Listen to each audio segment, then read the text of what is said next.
Nouvelle étape dans Pékin Express 2021. Les binômes toujours en compétition ont fait leur arrivée en Turquie, le dernier pays de l'aventure. La semaine passée, Pierre-Louis et Arnaud ont cru qu'il était éliminé. Mais surprise, Stéphane Rothenberg leur a annoncé une fois à l'hôtel qu'il était l'équipe cachée.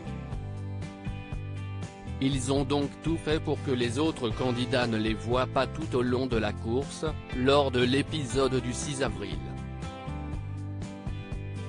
C'est à Izmir que la première course a débuté.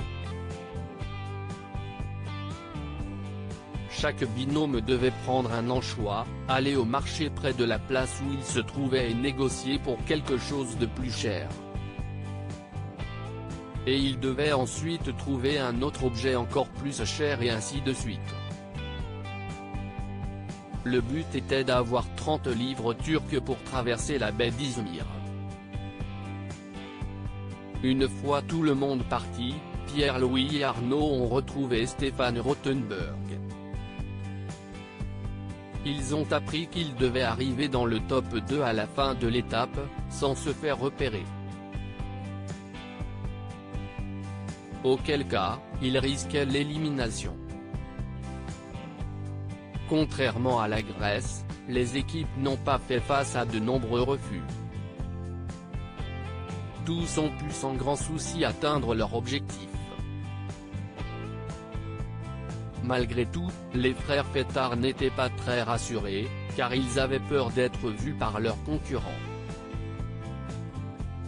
Pour se camoufler, ils ont couvert leur sac à dos rouge d'un sac poubelle, ont mis des bonnets ainsi que des lunettes de soleil et des visières. Tous les candidats, à l'exception de Pierre-Louis et Arnaud, étaient sur le même bateau. C'était donc le sprint pour rejoindre Stéphane Rothenberg.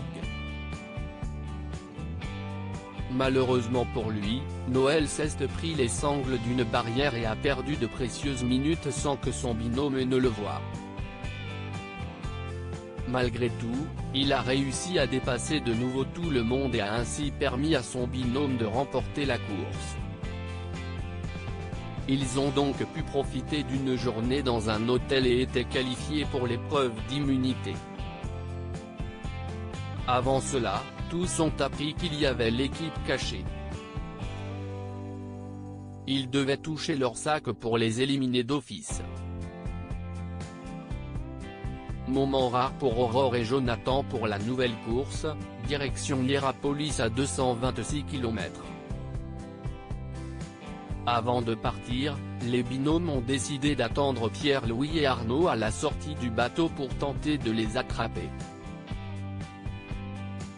Les frères les ont vite repérés et sont partis à bord d'une voiture tranquillement.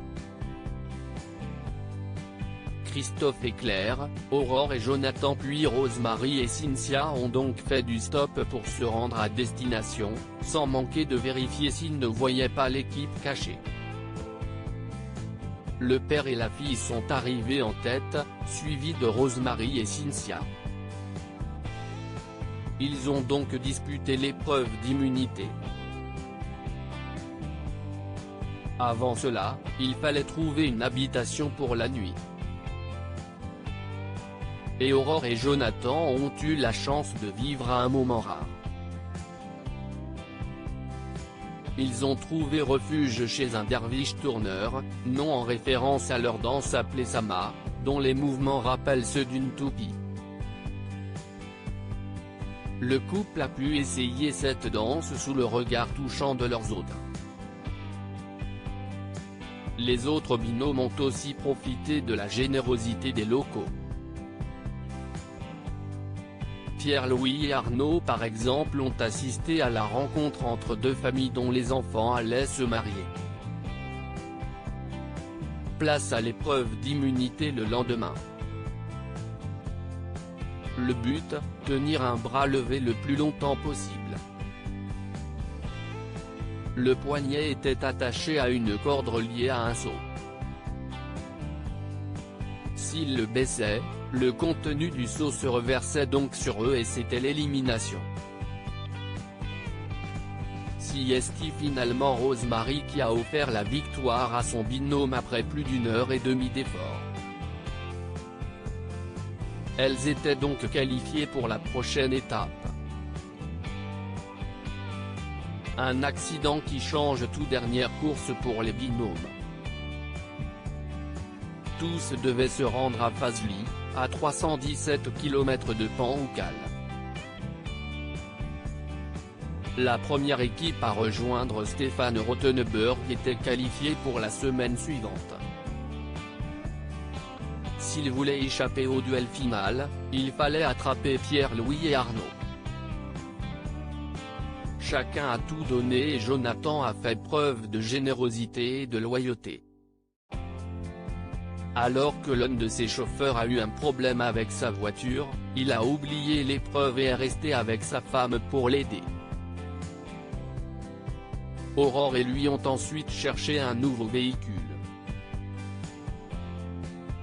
Et, alors qu'ils s'approchaient de l'arrivée, un événement tragique est venu tout bousculer. Ils ont été victimes d'un accident de la route. Un automobiliste arrivé dans l'autre sens a percuté leur voiture de plein fouet du côté de la belle blonde. Cette dernière a donc été blessée à la tête et son époux saine est sorti indemne.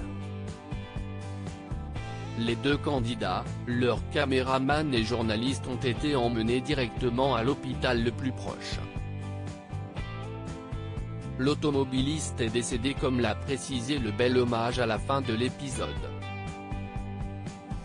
La course a été interrompue le temps qu'Aurore et Jonathan fassent leurs examens complets. 12 heures plus tard, ils étaient toujours à l'hôpital. La nordiste souffrait de plusieurs contusions à la tête mais les nouvelles étaient rassurantes.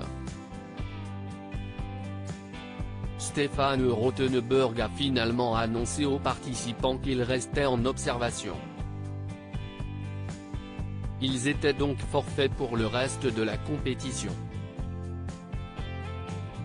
Une nouvelle qui a bouleversé tout le monde. Aurore et Jonathan ont souhaité donner leurs 3 amulettes à Christophe et Claire. Ils étaient en plus les premiers de la dernière course.